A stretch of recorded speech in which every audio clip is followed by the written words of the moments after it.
Welcome to episode 229 of the Digital Tourism Show, sponsored by Tour Panda. In this episode, we have the absolute pleasure of speaking with Synden Grieve of Expedia, and she'll be discussing key accommodation trends and how you can use these to help grow your business and how they will affect you going forward.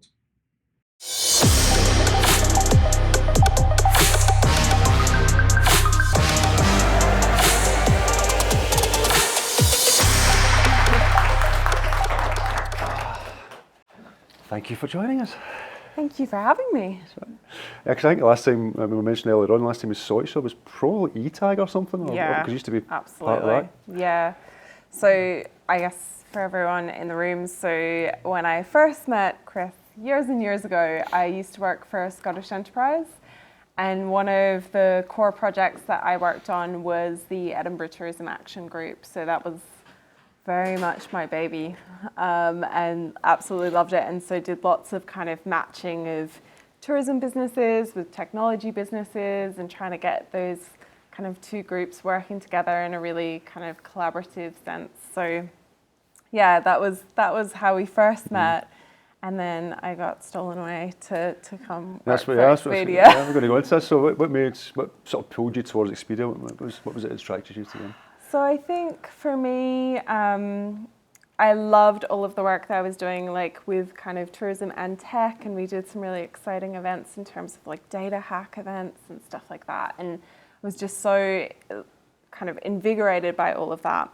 But when I was working at Scottish Enterprise, that was half of my job, and the other half I was kind of working on oil and gas projects or renewables, which is fascinating, but I have no background in renewables, but I was a project manager, so I was kind of having to juggle different projects. And a couple of years ago, I did the Destination Leadership Program, which is this amazing program put together by Scottish Enterprise and Edinburgh Napier. And I met a bunch of amazing people, including Dan, who's here. Well, actually, I knew Dan before that, but you know, there was this group of really engaging people, and my current boss, Neil, was on the program, and we just worked really well together. And he was so enthusiastic and passionate about Expedia as this incredible company to work for, that I kind of was like, Cara, and I had that jealousy moment where I was like, I really want to go and work there. And a job came up and I spoke to Neil about it. He was like, you should apply. And I did. And very quickly, in the space of a week, I found out that I had a new job. So it was hugely exciting. And that's kind of what drew me to go and work there. Credit to yourself then, getting it that quickly. Thanks. Right. So, you know, obviously everyone knows Expedia covers a lot of different aspects now, from flights to tours and of course accommodation, which is what you're here to talk about. So in terms of accommodation, what do you see as the key trends? Are you seeing that's going to have a big impact in the year to come and the years to come? And the years to come. There's so many that I could kind of grab a hold of, so I'll try and narrow it down to just a couple to focus on today. I think Cara covered personalisation really nicely, so I won't go into that because I think that's definitely a key trend that's coming up, or not coming up, it's happening right now, and we need to be kind of engaged with it. I think flexibility and ease was another thing that Cara kind of spoke about, so being flexible, being able to turn things around really quickly, being available at the last minute, and having all of that kind of going for you is a huge trend. Our lives are becoming more and more unpredictable, and changing all the time. And, you know, we all know that feeling of, you know, getting a call, can you be here at this time, at this date, and you're having to kind of juggle everything. So I think having that kind of flexibility and ease is such a huge thing that's really impacting travel at the moment. And not just in accommodation, in everything. Yeah. Interestingly, I think at the moment there's a real kind of change in the markets that are coming to Scotland. So we're seeing, certainly through kind of Expedia stuff, really beautiful growth in terms of long haul markets. So, you know, Americans, we were just having a little chat about that, kind of Americans, Canadians, Australians. The pound is very affordable at the moment for a lot of those countries. So it's very appealing for them, and there's a lot of beautiful kind of history and heritage to draw those people here. So I think we're seeing a really nice influx, not just to Scotland, but to the UK in terms of those markets. And I think the other thing that I would say is really a core trend. It's been a trend for a while now, but I think it's becoming increasingly important, is kind of a mix of how properties appear online. And when I say it's kind of a mix, it's not just about your photos. It absolutely is about your photos, but it's not just that. It's about your reviews. You know, people are now looking at between 6 and 12 reviews before they even consider booking something. So it's about your whole online presence and that kind of technical kind of trend, and where people are searching for information is such a huge trend at the moment as well. And how do you see that? Kel was mentioning how it's getting, Glasgow becoming more and more popular. You guys seeing that as well? Absolutely. So I think we've seen great growth. I think last year was a more challenging year. So 2019, there was a lot of new hotel stock in the market, and things kind of are always disrupted when there's a lot of change in a market. And yet we still saw really good growth. So that was still, you know, positive growth that came out of that. And certainly for 2020, you know, if I look at kind of future pace of bookings and that sort of thing, it all looks really positive. We've also got a series of fantastic events happening in Glasgow this year. So I think we're really going to benefit from that. And Glasgow's kind of tourism is really very event driven. So lots of brilliant music events, everything from the Jonas Brothers, if you're a big fan, right through to Celine Dion and Jerry Cinnamon. So there's a lot of that kind of stuff going on. But there's also, what Glasgow really benefits from is the conference activity. And there's absolutely loads of that happening at the moment, which is fantastic, including the climate change conference that is coming in November. And that's coming for a full 2 weeks to Glasgow. So having that kind of exposure on a world stage is absolutely amazing. It's such a great opportunity, and it's going to be huge. There's so many people coming. So I think that kind of stuff will mean that we see really good growth. But I think there's a couple of like sporting events happening this year as well, isn't there? Yeah, So all of the UEFA stuff. Yeah, absolutely. So absolutely loads going on. So it's a good place to be. A popular place. So, So the industry, as everyone knows from all the talks that I've done and the speakers that we've had, that the industry is constantly evolving. OTAs are getting lots of investment. There's been lots of acquisitions happening, and just recently there's been some of them have been pulling out, like Booking.com and things like that. So how do you see Expedia's role evolving over the coming years? Do you still see you pushing forward with what you guys are doing, or do you see you also maybe pulling out of certain sectors or something like tours, for example, and things like that? Yeah, I think I don't think we will, you know, and this is my personal opinion, I should say, I'm not privy to the internal workings of Expedia, but I don't think we will pull out of the tourism sector. I think Expedia is very committed to you know, supporting the tourism sector. If anything, we're looking to become more locally relevant, really work with people on the ground. Part of the reason we come out and talk at events like this is that we want to be connected with the industry at a grassroots level.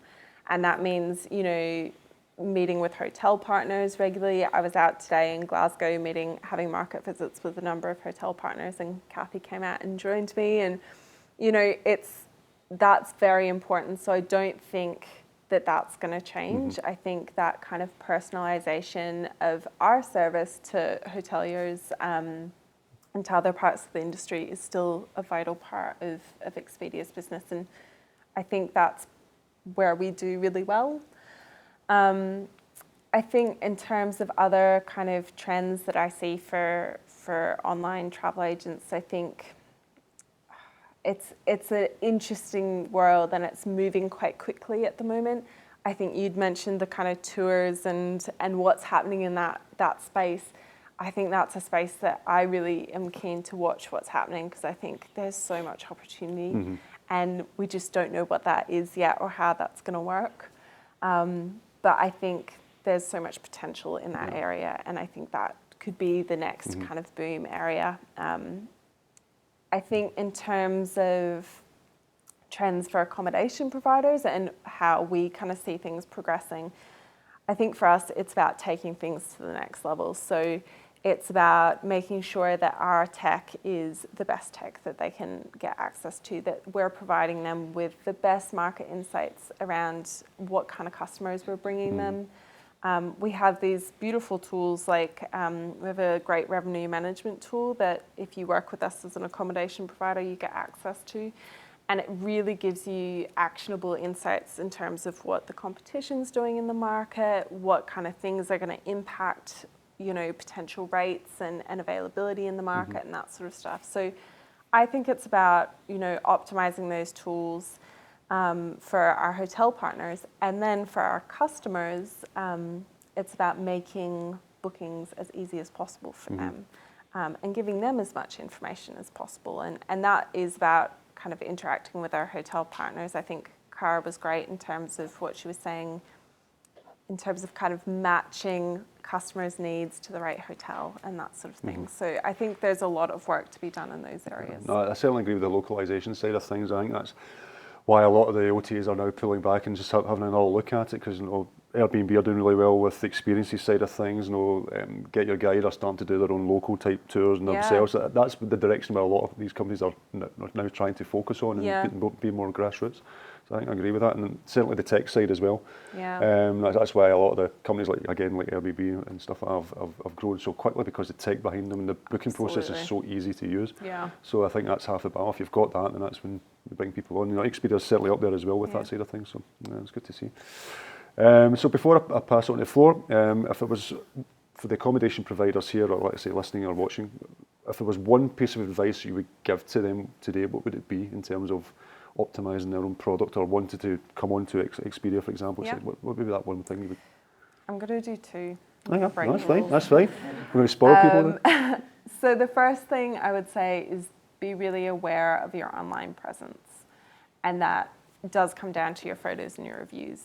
And I know that responding to reviews is really time consuming. It's a real hassle. It's so valuable. It must be done. It must be done.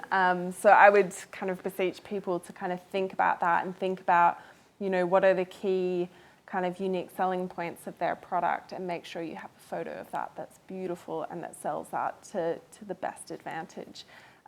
Make sure your photos are high resolution. I know it sounds really basic, but actually the amount of kind of larger companies that don't get that right, you know, I think you put yourself at an advantage if you really think about how you appear and how visual you are, and people will respond to that. So that would be my first one. My second one would be really think about what data you have access to. And that doesn't have to be Expedia data. If you work with us, you will have Expedia data. So if you don't know where it is, please do come and speak with me, and I'll show you where it is. But, you know, if you work with any kind of online travel agency, you'll be collecting data. If you only take bookings at the door or on your tour, you're still collecting data. Just make sure that you record it and you actually use it to make kind of informed decisions about how you go forward.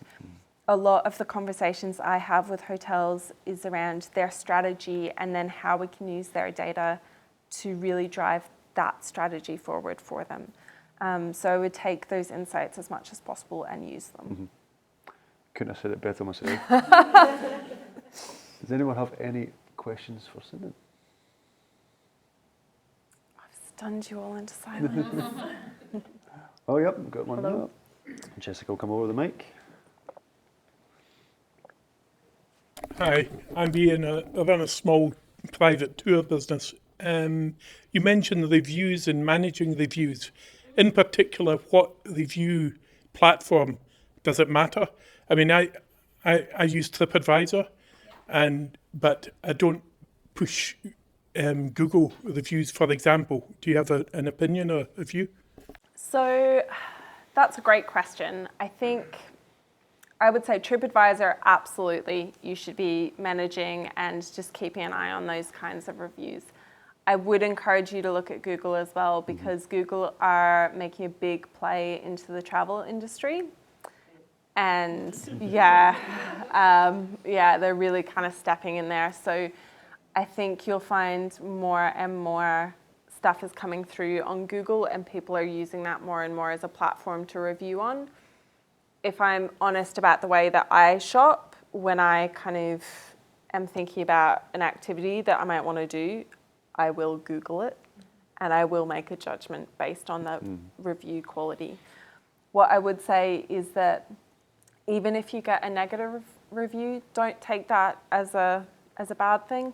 If you respond to that, your customers are much more likely to still book your product if they see a management response. If they don't, that is where you get yourself into trouble. Never ignore it. Yeah. So I would say absolutely TripAdvisor. I would think about Google as well. And then if you're, I think for you, Ian, I don't know if you work with other platforms at the moment, but if you were to, then I would kind of seek each of those platforms and kind of work with the reviews. Most of the hoteliers who we work with ourselves, Booking.com, and they usually have a TripAdvisor listing as well. Some of them are starting to get a lot more clued up on Google, and they will respond to reviews on all 4 of those platforms.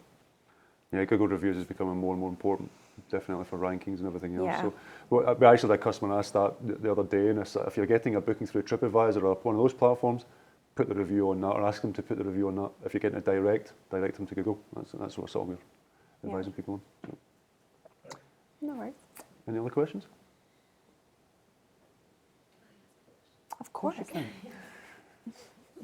Question from Cara. So we were really lucky at Corporate Traveller to be affiliated by Expedia and have access to your rates as of last year, which is quite a big thing. But I know from our side of the company, it's all about a cultural fit when we look for partners. I was just wondering how that comes into effect in like your daily life when you're actually speaking to hotel chains or individual ones in regards to the culture. Absolutely. So I think, it's an excellent question. I think it's a balance to be had. So obviously not every hotel that we work with or every provider that we work with will have exactly the same cultural values that I have or that the company has. But I would say it's something that I talk to hotels quite a lot about is, what are they looking to achieve? What is important to them as a hotel, and how can we match that with kind of Expedia and what's important to Expedia? So I think that's very much a part of it. I guess an example of that would be maybe accessibility needs. So for Expedia, it's really important that as much of our platform is accessible to as many people as possible. So we obviously want travel to be available to everyone in the world and for it to be easy and accessible and simple. For a hotelier, that can be quite challenging information to actually put across onto a platform. So we've done a lot of work to try and facilitate that and make that as easy as possible. And it's something that I speak to people quite regularly in meetings about is, have we got all of your accessibility information up to date? Do we need to do something there to make that kind of better and to increase that? I think interestingly as well, you were kind of talking about the environmental stuff before as well. So I think there's some work going on at the moment to try and facilitate that a little bit more so that properties who are eco-friendly or something like that can make that more kind of obvious on their platform as well. It's a tricky one because obviously it's not always going to be a perfect match for us because we work with such a huge range of companies and providers and suppliers. But I think certainly for me and my kind of day-to-day kind of conversations with hotels, it is a big part of what we discuss. Yeah, absolutely. And different people, like different businesses are looking to attract kind of different kinds of customers, and you can really tailor that according to what they need. Excellent. Oh, yep. Frank's got a question. Shuffle around. Thank you, Jess. Hi, I'm Frank. It's just a question, maybe I don't understand it fully, but In terms of localization, so for example, Glasgow or Edinburgh, when you have a client who's seeking to book whatever accommodation you have, do you then set about, I'm thinking about some of the smaller tour operators and guides and various other things, do you then go about trying to personalize that visit with all these different suggestions, with people that you work with locally as well? So currently the way it works is it's a lot more kind of automated than that. And so if someone looks to book a hotel in Glasgow, for example, they'll get, their hotel through, and then following that, there will be some suggestions of, are there things you want to do in Glasgow? And there will come up with suggestions. But that's based on the list of people who currently work with us. So we don't then go out and create, I guess, a bespoke experience for our customers. I think, and I don't think this is in the works for any time soon, but I think that's the way the travel market is certainly moving. I can't speak to Expedia and when that would happen or if it'll happen or anything like that, but certainly, we have quite extensive membership programs where we're really engaging with our customers and trying to find out what they're looking for, what's important to them, how can we service them so that they do have a more personalized experience. And I think that is the kind of thing that probably will start